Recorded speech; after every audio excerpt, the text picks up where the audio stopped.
Transmitiendo desde la Ciudad de México, Urus Radio, una estación para compartir.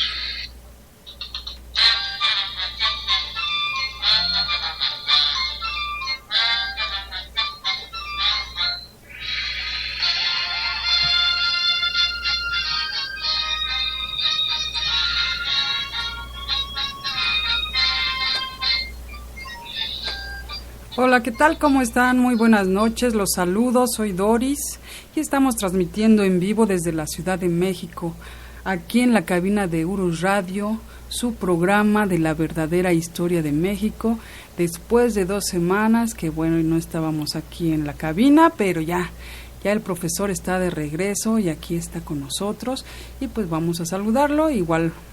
Bueno, voy a comentarles qué fecha es, que siempre se me olvida. Estamos a 4 de abril de 2016. Profesor, ¿cómo está? Buenas noches. Licenciada, muy buenas noches. Pues también usted está de regreso, porque usted también estaba fuera de la Ciudad de México. Y sí, efectivamente, después de 2 semanas de transmitir, pues un poco improvisadamente desde Chihuahua, a quien enviamos un caluroso saludo. Bueno, caluroso porque aparte el calor que nos está inundando tremendo, ¿no? Aquí en la Ciudad de México, y para qué quieren más calor también allá en Chihuahua, ¿verdad? Bueno, muy afectuoso saludo, nuestros amigos de Delicias que nos están escuchando, ya nos enviaron mensaje, nos están escuchando nuestros queridos amigos de Delicias, y bueno, ahorita haremos llegar más saludos, de veras un placer después de esta ausencia, pero seguimos transmitiendo, estar de nuevo aquí en la cabina de Urus Radio. Sí, profesor, pues ya se le extrañaba, pues bueno, de todos modos usted estuvo transmitiendo allá y parece ser que ha gustado muchísimo los temas que se han dado en estas 2 semanas y pues este tema va a estar fantástico. El profesor ya me adelantó algunas cosas y de verdad que sí, la semana pasada se quedaron picados, pues esta semana se van a quedar más. Pues sí, ya estamos en el capítulo 17 de Grandes Mentiras de la Historia de México.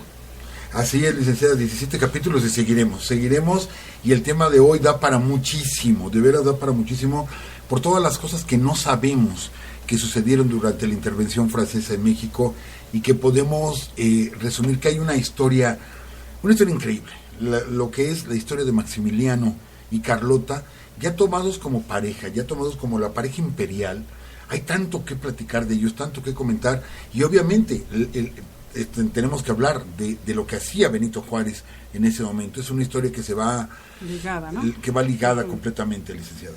Sí, así es, profesor, y pues sí, ya hay muchos que nos están esperando, y pues si usted dice, profesor, empezamos porque yo sé que no le va a dar tiempo de terminar este tema.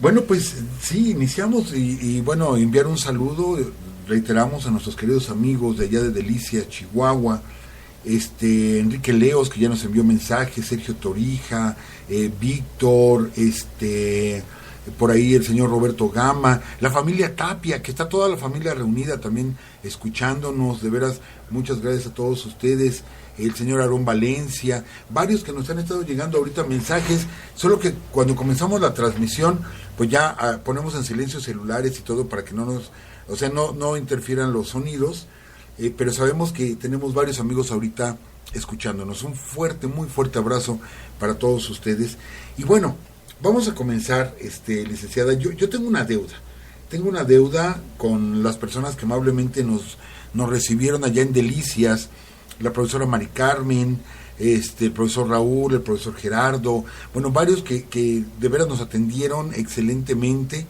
allá en esta querida población, y que nos platicaron la historia de la Segunda de Rosales, ¿sí? Y que nos decían que cuando Benito Juárez pasó por ahí, por la población de Rosales, solamente se quedó una noche, pero le hicieron un banquete, una fiesta, y se puso a bailar Benito Juárez. Y después, cuando llegó a Chihuahua, que ya platicamos la anécdota de los zapatos de Benito Juárez, y ya cuando las damas de Chihuahua le compran unos botines a Juárez y se pone a bailar, le preguntan que qué melodía quiere, y él no se acuerda de la segunda melodía que tocaron en Rosales y que a él le había gustado mucho. Entonces él solamente dijo, pues la segunda de Rosales, la segunda que tocaron en Rosales. Él no se acordaba que se llamaba La Escobita, ¿sí? Y aunque yo he encontrado las dos versiones, La Escobita o Las Escobitas en plural.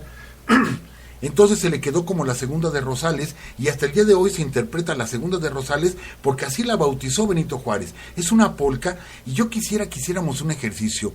Todos ustedes que nos están escuchando, ubiquen ustedes al Benito Juárez que siempre nos han presentado. Es aquí esta imagen que realmente es una mentira. Ese hombre sobrio, callado, silencioso, con sus rasgos indígenas, y que de pocas palabras, y muy directo, muy firme, con las pocas palabras que decía, pero era muy firme. Y de pronto vamos a imaginarnos al Juárez de carne y hueso. Vamos a quitarle el bronce, como siempre decimos, vamos a quitarle el bronce a la estatua. Y vamos a imaginarnos a Benito Juárez bailando esto que van ustedes a escuchar. No la vamos a poner toda, solamente queremos que escuchen unos compases. Esta es la melodía que más le gustó a Benito Juárez en su viaje a Chihuahua, y es la que él pedía que le tocaran. Escuchemos pues esta polca mexicana.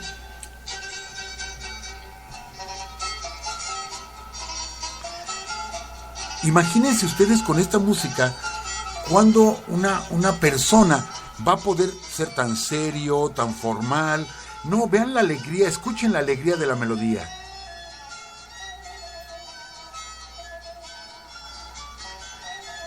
Es una polca totalmente. Yo sé que ustedes ya se están hasta imaginando los pasos.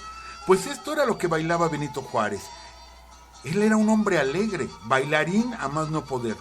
Por eso sabemos que se aventó un baile de 11 horas allí en Chihuahua.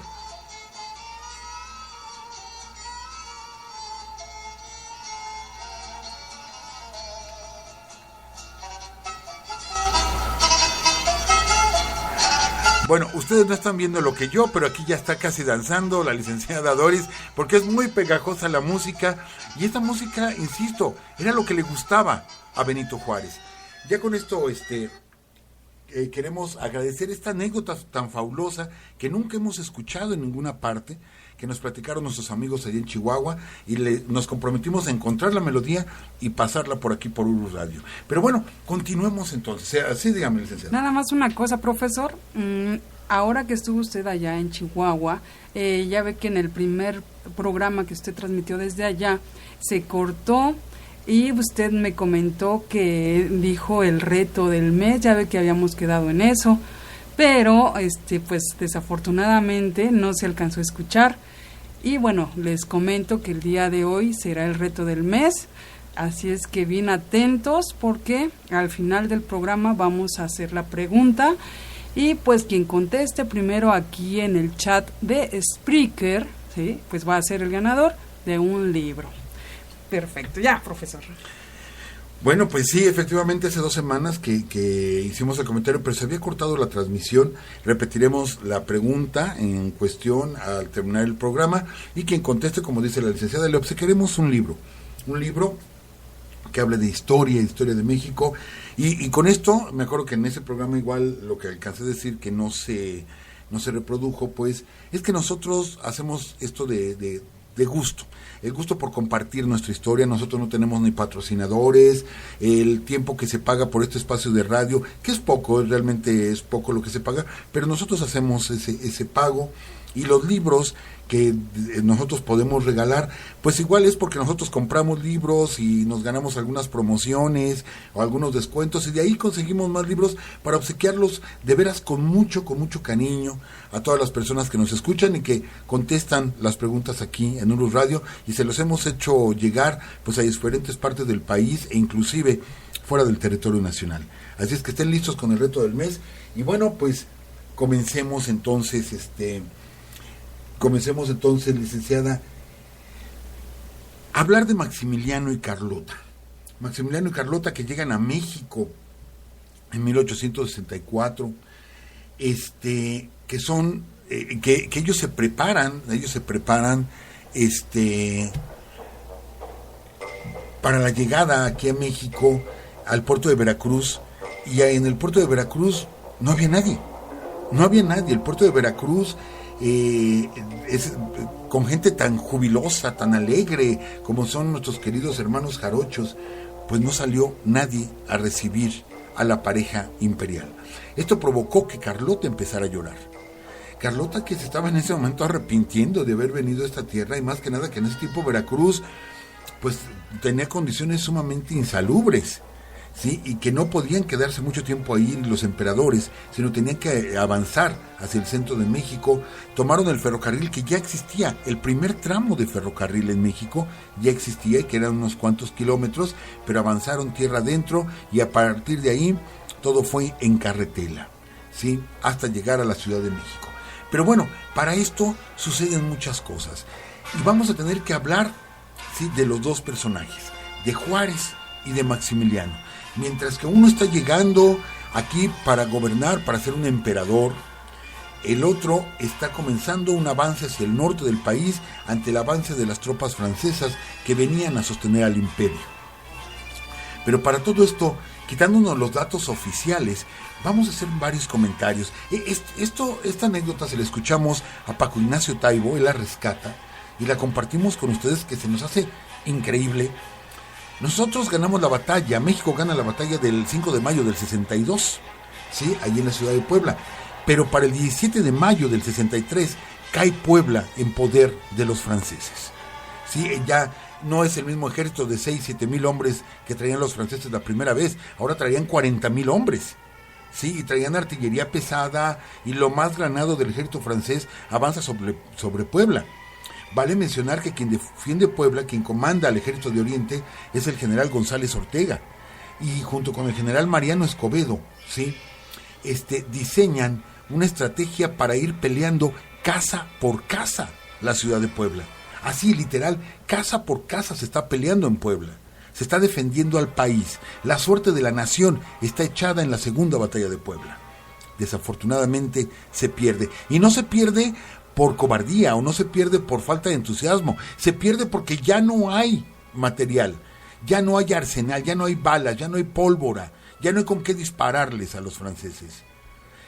Ustedes recuerden que hay una pintura muy famosa de la primera batalla de Puebla, donde están avanzando las tropas francesas, los obos franceses, y los mexicanos están defendiendo una posición, y la pintura es increíble, donde se ve que un mexicano toma una bala de cañón con sus manos y la va a arrojar a un francés. Así se defendió Puebla en aquella ocasión, y así se defendió Puebla en la segunda ocasión, casa por casa. Pues bien, el obispo de Puebla ordena un Te Deum, esto es una misa más que sagrada, para recibir, para darle gracias a Dios por la llegada de los franceses a Puebla. No olvidemos, y perdón nuestros queridos amigos poblanos que nos están escuchando, ya alguna ocasión por ahí, una plática un poquito en broma nos hacía un reclamo, un querido amigo poblano que decía, no hablen así de los poblanos. Bueno, hablamos de las cosas históricas. No todos los poblanos son iguales, obviamente era un grupo, pero el general Zaragoza, y esto sí es histórico, el general Zaragoza le envió un telegrama a Benito Juárez, donde le pide permiso para incendiar la ciudad de Puebla, después de la primera batalla, por considerar que la ciudad había apoyado al ejército invasor y no había apoyado a México, y eran unos traidores, y pide permiso para incendiar la ciudad. Entonces, en la segunda batalla, que es cuando se pierde, el obispo de Puebla, que había dado orden en la primera batalla, él dio la orden, y señores, no me vengan a decir que no es cierto porque es histórico el dato, él amenaza de excomunión a todo aquel que apoya al ejército de Zaragoza, porque hay que apoyar a los franceses que vienen a traernos cultura a este pueblo. Bueno, pero pierden la batalla. En la segunda, el obispo da la orden de que se toquen las campanas de todas las iglesias a repique, ¿sí?, para llamar a un Te Deum y dar gracias a Dios de que los franceses derrotaron a los mexicanos. Pues bien, ¿qué sucede? Aquí en la Ciudad de México, de pronto se están haciendo los preparativos para la salida de Juárez y de una parte del Congreso y de una parte del ejército, porque saben que vienen los franceses avanzando. Entonces, en lo que estaban haciendo documentos y recolectando cosas, de pronto llega Guillermo Prieto y le dice a Juárez, ¿sí?, señor presidente, por favor, venga un momento al patio de Palacio. Guillermo, por favor, estoy muy ocupado. Señor presidente, venga, por favor.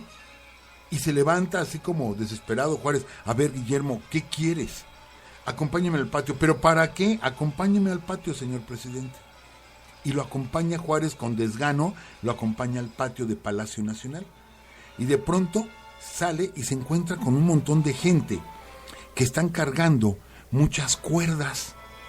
Y Juárez se queda así sorprendido, ¿y qué es esto, no? Entonces Guillermo Prieto les dice a esta gente, díganle al señor presidente a qué vinieron.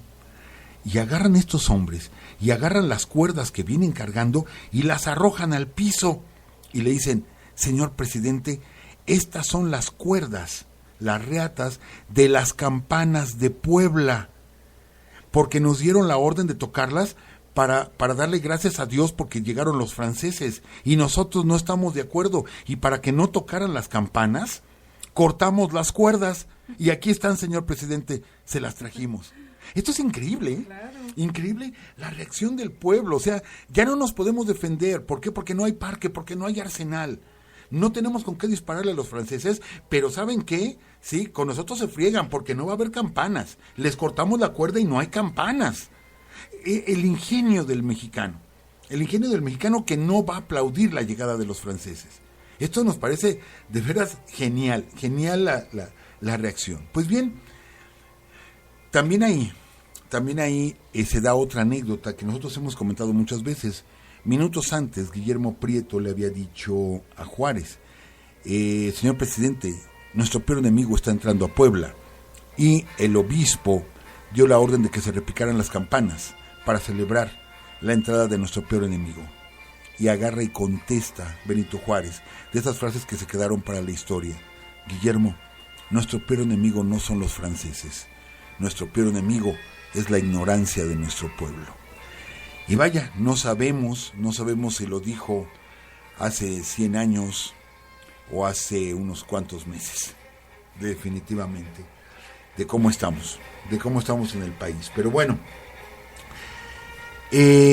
Juárez inicia su recorrido hacia el norte del país, llega a San Luis Potosí, donde coloca la sede de los poderes.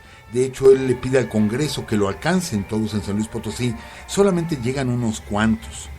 ¿Por qué? Porque comienza la persecución en todo el país. Después de la Segunda Batalla de Puebla, muchos oficiales mexicanos, muchos generales mexicanos caen prisioneros de los franceses y algunos son llevados a Francia.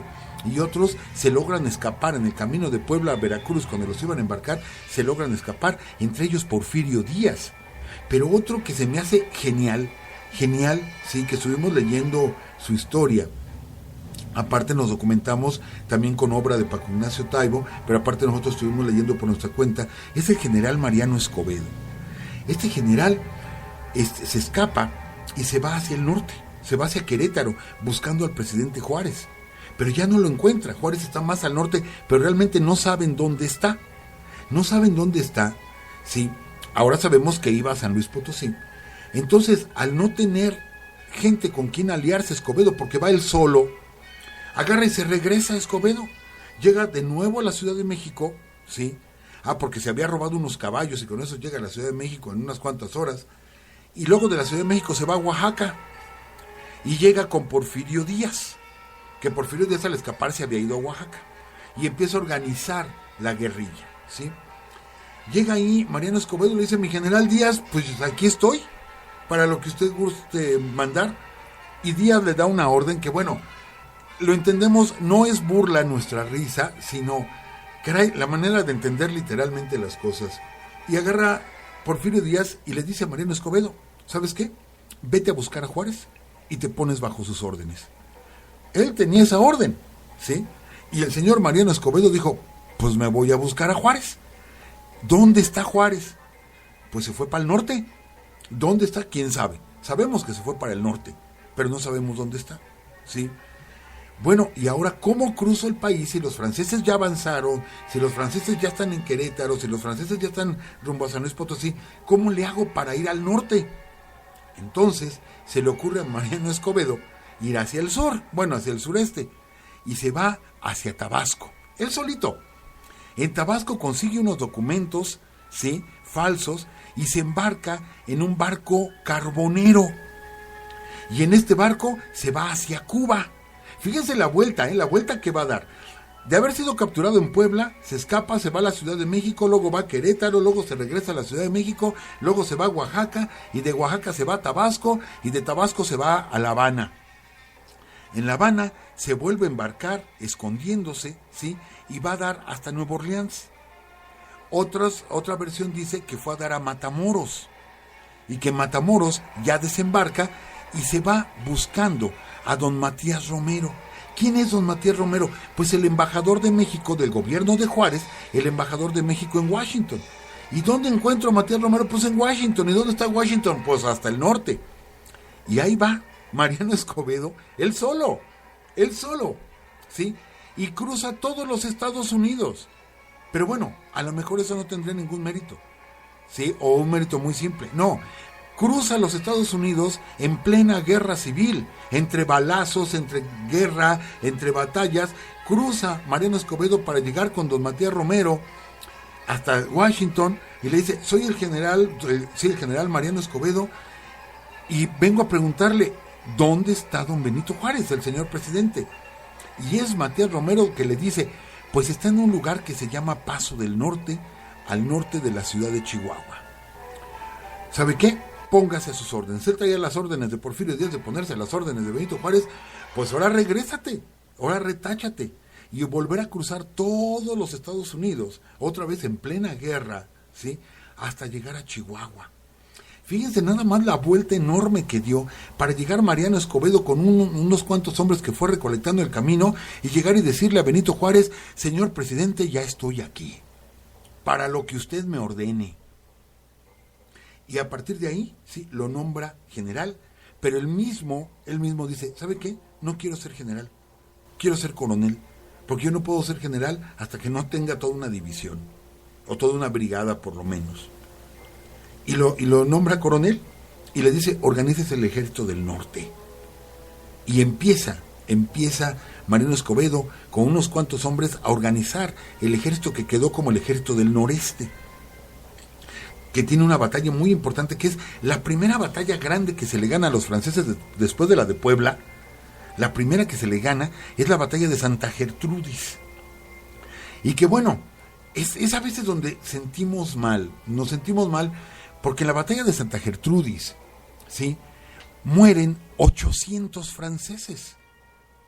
Entre franceses e imperialistas y conservadores y todo. Dicen que eran 400 soldados franceses y 400 que eran entre conservadores y gente pues del bando imperialista. Mueren 800 en la batalla de Santa Gertrudis. ¿Y saben ustedes cuántos republicanos mueren? Ninguno. No murió ni uno. Ah, bueno, pues por eso se le condena a Mariano Escobedo. Ah, no, es que no fue una batalla pareja. Esa fue una matanza, fue una masacre.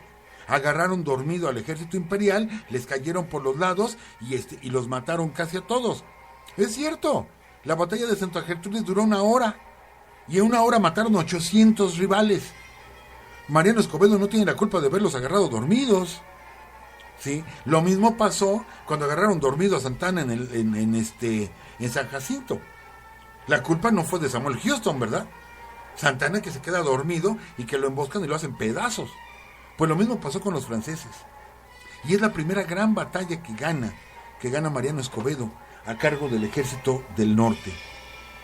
Y bueno, ahí comienza a avanzar hacia el sur. Y comienza el repliegue de los franceses. Pero ya nos adelantamos, vamos a regresarnos. Y vámonos ahora con Carlota y Maximiliano. Esto es nada más para que vean lo que estaba pasando en ambos lados. Carlota y Maximiliano llegan por fin a la Ciudad de México. El Palacio Nacional está abandonado, está empolvado. Cabe mencionar que Benito Juárez lo último que hizo en Palacio Nacional fue arriar la bandera. Bajó la bandera de Palacio Nacional, la bandera de México, la subió a su famoso carro, ¿sí? Y vámonos. Y se llevó la bandera, con la idea de volverla a izar cuando la República triunfara. Bueno, pues llega Maximiliano y Carlota y resulta que aquello estaba abandonado. Sus famosos amigos imperiales pues no habían hecho nada por reparar Palacio Nacional y no tenían dónde quedarse. Entonces se van al castillo de Chapultepec. Pero resulta que el castillo de Chapultepec también estaba abandonado. Y lo cierto y lo real es que Maximiliano, el emperador de México, pasa su primera noche en el castillo de Chapultepec arriba de una mesa de billar. ¿Por qué? Porque no podía dormir de tantas chinches que había ahí en el castillo de Chapultepec. Yo no sé, Carlota, cómo le hizo para dormir, pero él se levantó y ya no aguantaba las chinches, ¿sí?, que decía Maximiliano que eran salvajes, y se va a dormir en una mesa de billar. Pero, a ver, hagamos un pequeño paréntesis. ¿Qué podemos decir de Maximiliano? Maximiliano da una gran sorpresa en México. Hemos condenado a Maximiliano, y esta es una de las grandes mentiras. Hemos condenado siempre a Maximiliano. Ni Maximiliano era tan malo, como dicen, como Juárez tampoco fue tan bueno. Nosotros aclaramos, vamos a decir las cosas como las hemos encontrado en nuestras fuentes. ¿Hubo errores de Juárez? Sí hubo errores. ¿Hubo aciertos de Maximiliano? Sí tuvo aciertos. Y vamos a poner unos ejemplos que esto nos parece impresionante. Acusan a Maximiliano y Carlota de que fueron más liberales que los liberales. Mientras que la guerra de reforma surgió por la imposición de la Constitución del 57, que ya lo hemos explicado aquí en Urus, cómo el clero tenía todo el poder. El registro civil, los panteones, los hospitales, las universidades, propiedades, el 80% de las propiedades de México pertenecían al clero. Y el clero manejaba totalmente la economía del país. Sí. Entonces, en las leyes del 57, la Constitución del 57, se le quita toda esa potestad al clero y se declara, sí, que todo eso lo va a manejar el gobierno. Y se empieza a dar una educación laica en México. Y esto provocó la ira de la Iglesia. ¿Cómo iba a ser posible que hubiera una educación laica que no se enseñara la vida de los santos en la Iglesia? Eso no podía ser posible. ¿Cómo podía ser posible que no se le metiera a la cárcel, porque así era antes de la Constitución del 57, que no se le metiera a la cárcel a aquel que no pagaba el diezmo a la Iglesia? Ya no iba a ir a la cárcel. ¿Cómo era posible eso? Y empieza una guerra totalmente, la guerra del 57, la guerra de reforma, que gana Benito Juárez. Pero como los conservadores no se quedaron a gusto, no perdieron a gusto, se van por un príncipe extranjero y se lo traen aquí a México. ¿Pero qué creen? Que cuando llega Maximiliano y Carlota, y esto es genial, agarra Maximiliano y le dicen, ¿sabes qué? Hay que echar para atrás la Constitución del 57, porque el clero, nuestra Santa Madre Iglesia, pierde todos sus privilegios. Y Maximiliano contesta, pues yo lo veo bien. No, es que la educación ahora la va a impartir el Estado. Oigan, eso está muy bien. Pero es que los panteones ahora pertenecen al Estado. Ya no podemos cobrar por enterrar a alguien en suelo sagrado. Y Maximiliano, pues está perfecto, ¿no? Pero es que el registro civil, impusieron el registro civil en México y ahora no es tan importante la fe de bautismo. Pues qué bueno, ¿no? Esto hizo que se fueran de espalda los conservadores. Porque resulta que todas las leyes de reforma se aplicaron en la época de Maximiliano. Pero acuérdense de lo que dije hace un momento, era más liberal que los liberales. Fíjense con qué nos encontramos, ¿sí? Maximiliano ordena abolir las tiendas de raya en México. Las tiendas de raya, que fue uno de los motivos por los cuales surge la Revolución Mexicana de 1910, ¿sí? Era la actitud sanguinaria de las tiendas de raya, de los campesinos, de los peones en las haciendas. ¿Qué hacen las fuerzas de Villa? ¿Qué hacen las fuerzas de Natera? ¿Qué hacen las fuerzas de Rodolfo Fierro? ¿Qué hacen las fuerzas de Zapata? ¿Qué hacen las fuerzas de Ángeles? ¿Qué hace la Revolución Mexicana? Echar para atrás las tiendas de raya. Pues ¿qué creen? Que Maximiliano ya las había echado para atrás y dijo que no podía haber tiendas de raya en México. Otra de Maximiliano prohíbe, ¿sí? Bueno, extingue las deudas mayores de 10 pesos que tuviera la gente hacia las haciendas, hacia los ricos, hacia etcétera, pero únicamente campesinos y gente pobre. Esto es, ustedes recuerden, y esto lo vamos a hablar ya dentro de unos capítulos, espero que pronto lleguemos a la Revolución Mexicana. Recuerden que las deudas se heredaban. Esto es, yo contraía una deuda y la deuda era de 3 personas. Era mi deuda, la de mi hijo y la de mis nietos. Por lo tanto, yo tenía que heredar esta deuda y nunca salíamos de la deuda, porque aparte no podíamos comprar en otro lugar que no fuera la tienda de raya. No nos daban dinero, sino nos daban alimento, maíz, frijol, etcétera. Pero siempre carísimo, por lo tanto nuestra deuda seguía creciendo y creciendo, y yo tenía que trabajar toda mi vida para la hacienda, pero después le heredaba la deuda a mi hijo, ¿sí? Pero mi hijo se endeudaba más y a su vez se lo heredaba a su hijo y luego a su hijo, y era una esclavitud disfrazada. Y ese fue uno de los motivos del levantamiento armado de 1910. Y se quemaban los libros, ¿sí?, de las tiendas de raya, hacían pilas con esos libros para quitarle esa deuda a la gente. Pues Maximiliano ya lo había hecho.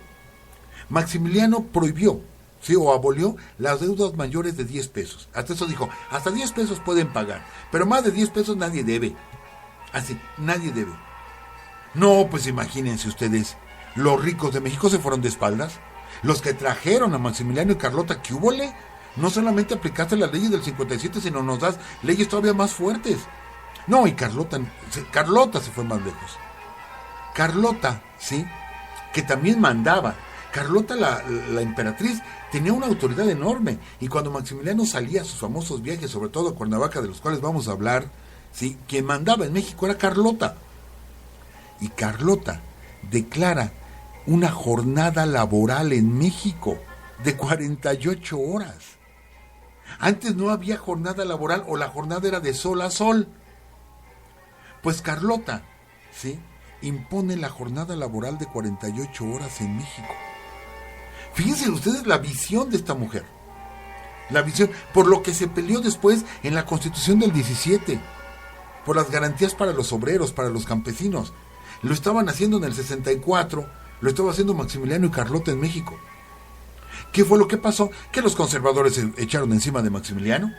Se echaron encima de él, de Maximiliano y Carlota.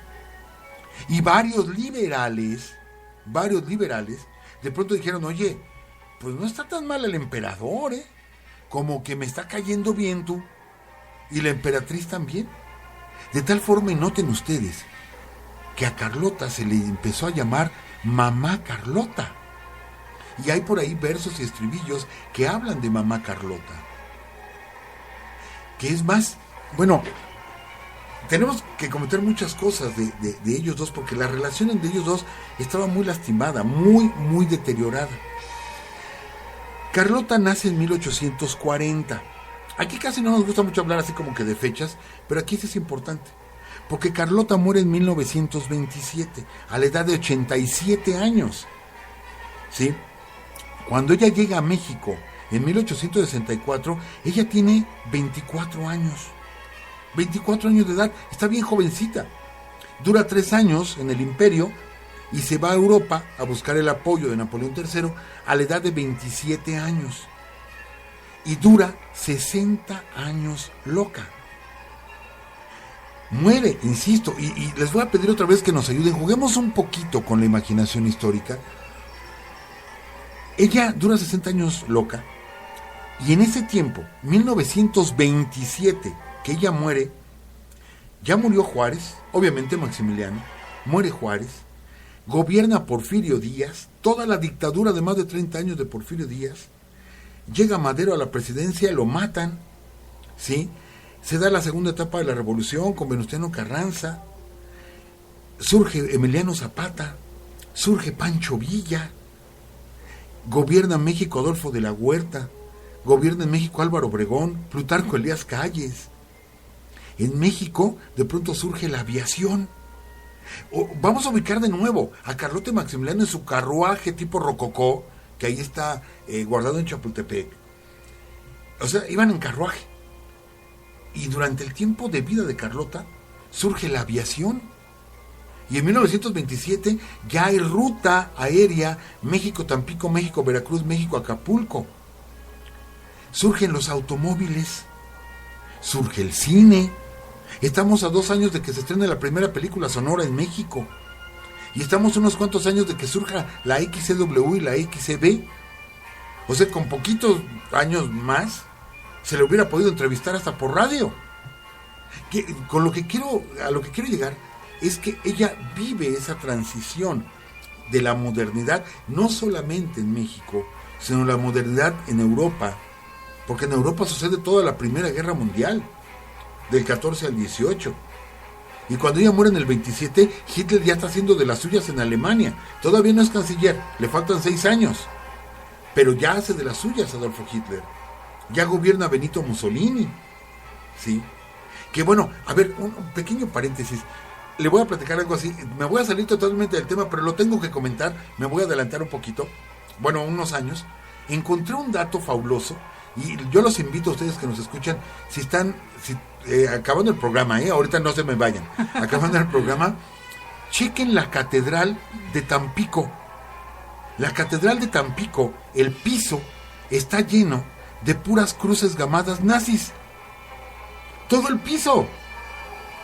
¿Sí? Todo el piso está lleno de cruces gamadas nazis. De tal forma que dicen que es una iglesia nazi. Y estuve viendo fotografías, yo tengo mucho interés en conocer la Catedral de Tampico por esa situación de que dicen es la única iglesia en el mundo que está decorada con puras cruces nazis. Pero bueno, de eso hablaremos obviamente cuando hablemos de la Segunda Guerra Mundial y su trascendencia en México, que nos faltan algunos capítulos, pero llegaremos. Bueno, nos regresamos. Sucede todo esto mientras vive Carlota. Carlota realmente se vuelve loca. Carlota, cuando se va de México, ya es algo aceptado. Carlota va embarazada. ¿Sí? Llega a ella a Europa a pedir auxilio y va a hablar con el Papa Pío IX. Y de hecho, Carlota se pone tan mal ahí en el Vaticano, en San Pedro, se pone tan mal que la dejan dormir dentro del Vaticano. Y es la primera mujer en la historia de San Pedro, o sea, de las instalaciones vaticanas, la primera mujer en la historia que oficialmente pudieron haber pasado muchas cosas, pero oficialmente que duerme en el Vaticano. Y hasta la fecha, la única, porque jamás, oficialmente, jamás otra mujer ha dormido en el Vaticano más que la emperatriz Carlota. Pero ¿qué pasa? Carlota va con Napoleón III y va a pedirle, no retires el apoyo, no retires al ejército, mi marido se quedó en México, no lo retires. Y él le ofrece de comer. Y Carlota se niega a comer. Y dice que la quiere envenenar, que la quieren matar a Carlota. ¿Sí? Entonces, arma tremendo escándalo, ahí en Francia, arma tremendo escándalo. Ella va a visitar a su cuñado. Le ofrecen una taza de chocolate. Y Carlota empieza a tomarse el chocolate con los dedos. Esto es, a la taza de chocolate, Carlota le metía los dedos y luego se los llevaba a la boca y los chupaba. La primera taza de chocolate que le dan cuando ella hace eso, estaba hirviendo y se quema la mano, pero no se quejó. Y ella seguía metiendo los dedos y chupándoselos. Y cuando tenía sed, ahí en el Vaticano, se iba a las fuentes y metía la cabeza en el agua para beber. O sea que sí, había perdido ella totalmente la razón. Para estar tomando chocolate caliente con los dedos aún quemándose, para estar metiendo la cabeza en las fuentes para tomar agua, para estar diciendo que la quieren envenenar y a partir de ahí ella no quería comer absolutamente nada. Realmente Carlota se volvió loca. Se la llevan inmediatamente, ya cuando declaran su locura, se la llevan inmediatamente a su palacio, al Palacio de Miramar, donde está un tiempo y después la regresan a Bélgica, donde su padre, el rey Leopoldo, la recibe y la meten en un castillo, donde vive pues hasta su muerte. Sí, verdaderamente se volvió loca Carlota. Dicen que tenía momentos de lucidez y que en esos momentos de lucidez en lo primero que pensaba era en su marido, en Maximiliano. Pero, a ver, expliquemos esto. Ella no sabía que Maximiliano había muerto porque, digamos, su memoria real no avanzó. ¿Sí? Entonces ella, cuando tenía lucidez una vez al año, para ella no había pasado un año. ¿Sí?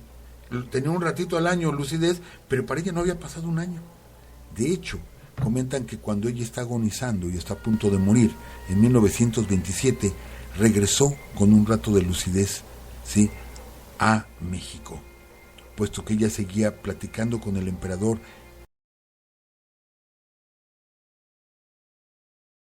sabía dónde estaba, ella pensaba que estaba aquí en México y preguntaba por su esposo.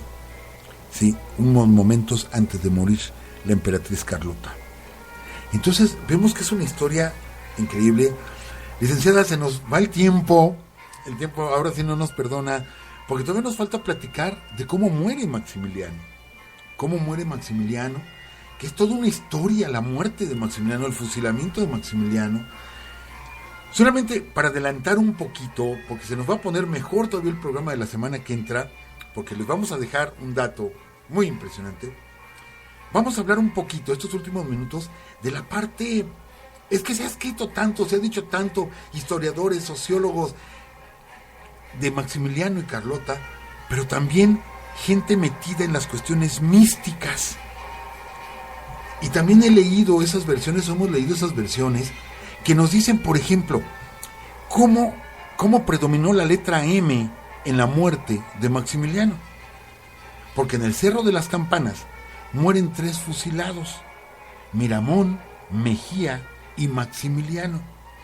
Pero aparte, a Maximiliano, quien lo entrega, ¿sí? Quien lo traiciona, es el general Márquez, ¿sí? Y quien lo entrega allí en Querétaro es el coronel Miguel López. Y son M's y M's y M's, ¿sí? Alrededor de la muerte de Maximiliano. Y hay quien dice, fíjense, esta versión es increíble, obviamente no lo creo, pero lo tenemos que comentar, porque hay quien dice que Maximiliano y Carlota cayeron bajo una maldición que nosotros acá la llamamos como la maldición de Moctezuma, y que dice que mucha gente cuando viene del extranjero lo primero que hace es enfermarse del estómago, ¿sí? Que porque es la maldición de Moctezuma. Realmente es por lo pesado de nuestros alimentos y porque la Ciudad de México es tan alta, ¿sí? 2.400 metros sobre el nivel del mar, y a los extranjeros les afecta. Pero bueno, dicen que él estaba maldito, que Maximiliano y Carlota estaban malditos, y que ellos, o sea que el espíritu de Moctezuma, ¿sí? Por una acción que toman ellos, que platicaremos la próxima semana, cae esta maldición en Maximiliano y Carlota, y una muere loca y el otro muere fusilado. Les digo, se ha escrito de todo alrededor de Maximiliano y Carlota, pero bueno, nosotros nos iremos con la historia que podemos comprobar. Muere en el Cerro de las Campanas, es toda una tragedia desde su juicio, es más, desde su captura, pero yo los dejo con esta anécdota y después con un dato.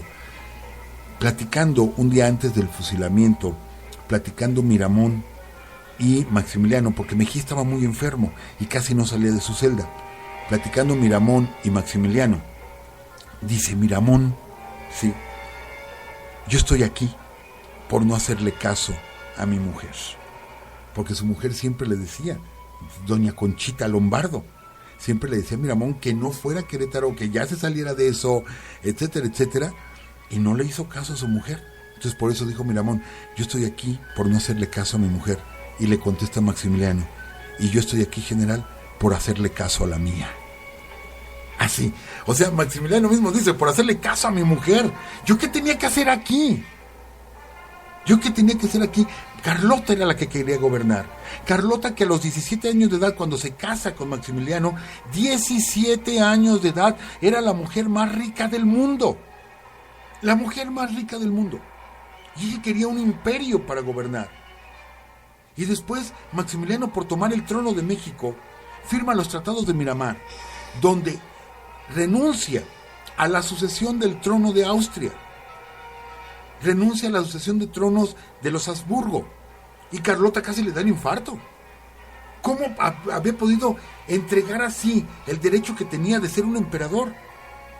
Y nada más le dejaron el imperio de México, pues vámonos a México a levantar ese imperio. Y Carlota se aferra al imperio, se aferra. Tan es así que por perder el imperio se vuelve loca. Esa es mi idea. Era tanta su necesidad de tener un imperio, por haber sido una mujer tan poderosa, que acaba perdiendo, ¿sí?, la cordura mental. Pero todavía hay mucho más que platicar. Porque todavía nos falta el reto del mes, ¿sí? Nos falta el reto del mes, licenciada. Sí, profesor, tenemos a varias personas en el chat. Aquí en Facebook tenemos a Gildardo Marín, que nos dice algunas cosas y bueno, está interesante, es una pregunta que dice por acá, permítame, por aquí, aunque nos pasemos del tiempo, dice: hola, una pregunta, Maximiliano, ¿cómo ganaba económicamente cuando estaba en México? Es decir, ¿cuál era su ingreso durante su imperio? ¿Qué tan cierto es que se financió el castillo de Miramar con recursos mexicanos? Y por último dice: Carlota murió loca y sus pertenencias, ¿dónde quedaron? Bueno, sus pertenencias se quedan allá, se quedan en Europa. Las pertenencias de Maximiliano, de eso vamos a platicar, se venden al mejor postor, las pertenencias de Maximiliano. Yo personalmente tuve la oportunidad de conocer la camisa de Maximiliano y restos de su barba que vendió el doctor Licea. De esto platicaremos la próxima semana, ya lo que es la muerte de Maximiliano. Ahora, el castillo de Miramar ya se estaba construyendo y de hecho lo único que hacía Maximiliano y Carlota en Miramar era aburrirse y dedicarse a un salón, el salón árabe, el salón no sé qué, a estar decorando su castillo, que si ustedes lo buscan en Google Maps, ¿sí? Hay muchas fotografías del castillo de Miramar en Trieste. Está precioso el castillo, está precioso. Se ve que estos tipos de veras no tenían nada que hacer más que estarlo arreglando. Y el salario de Maximiliano era un salario muy alto. Definitivamente, a diferencia de Juárez, que de pronto ya dejamos de hablar de Juárez, tendremos que hablar de la próxima semana y platicaremos cómo Benito Juárez tuvo que vender timbres para poder sostener al gobierno. En fin, platicaremos muchas cosas. Como usted decía, es poco el tiempo. Pero el dinero, ya cuando gana dinero aquí en México Maximiliano, todo se invierte aquí. Se invierte en el castillo de Chapultepec. De hecho, traen vajillas, muebles, tapices, etcétera. Todo lo traen de Europa con el dinero de Maximiliano y de Carlota. Y por eso convierten ese alcázar en un castillo totalmente, que se puede visitar y ver el lujo en el que se vivía. Y todo esto es con el dinero que gana Maximiliano. De hecho, ya no habían concluido el castillo de Miramar, pero ya no siguieron invirtiendo en él, porque todo lo habían invertido en el castillo de Miravalle, como bautizaron al castillo de Chapultepec. Bien, en el chat de Spreaker tenemos a Antonio Chávez, que manda saludos, también a Luis Alejandro. Eduardo Javier Vadillo dice que es Pelagio Antonio de la Bastida y Dávalos, arzobispo traidor a la patria. Dice también que acudió con Nepomuceno al monte a ver a Napoleón III. Pelagio la Bastida, esta es una opinión personal que compartimos con el señor Vadillo. Para mí, ha habido en México muchos traidores, muchos traidores, pero yo creo que el más grande traidor de la historia de México ha sido Pelagio la Bastida. El más grande traidor, y hablaremos de la próxima semana. Y Jorge Luis Estala Arámbula dice: ni Juárez fue tan bueno, por ahí se rumora que mandó matar a Patoni. A ver, esta pregunta ya nos la habían hecho, y vamos a platicar sobre la muerte de Patoni, del general duranguense, general Patoni, la próxima semana. Sí se comenta, y vamos, yo creo en este caso, al decir Juárez no fue tan bueno, tiene toda la razón, pero normalmente cuando hay gente que no está tan a favor de Juárez, utilizan argumentos, perdón por la expresión, por las personas que nos escuchan, pero ya un tanto trillados, como el Tratado Magdaleno Ocampo, y que es fácilmente debatible. Creemos que aquí en Urus Radio podemos dar, y vamos a dar más datos, de los cuales hemos dado, por ejemplo, uno donde decimos, a ver, de esto no se habla. Y creo que aquí sí se vio mal Benito Juárez. Se vio mal Benito Juárez, por ejemplo, en el 47. En el 47, cuando se pierde la Ciudad de México y sale Santana el 13 de septiembre, sale huyendo de la Ciudad de México y empieza a organizar la guerrilla para defendernos de las tropas norteamericanas. Y en ese momento Benito Juárez es gobernador del estado de Oaxaca. Y Santana se va hacia Oaxaca, ¿sí? Y lo que hace Benito Juárez es declarar la neutralidad del estado de Oaxaca en el conflicto México-Estados Unidos. Y al mismo tiempo le prohíbe la entrada al general Santana a territorio oaxaqueño. A ver, un momento, ¿cómo puedo yo declarar la neutralidad de mi estado ante un conflicto cuando tenemos todo un ejército invasor encima y que necesitamos defendernos? Por lo menos voy a decir, ok, no tengo hombres para defendernos, pero no estoy de acuerdo con que estén metidos en mi país. Creo que esos son argumentos valederos para decir, Juárez no fue tan bueno. Es cierto. ¿Por qué? Porque el Tratado Manglino-Ocampo tiene sus bemoles, pero creo que fue hasta cierto punto necesario un tratado así. Y que afortunadamente no se llevó a efecto el tratado. Pero para esto hay un Monda Almonte, ¿sí?, que organiza Juan Nepomuceno Almonte, que acaban de mencionar, otro gran traidor de México, hijo de don José María Morelos, que ese sí se impuso.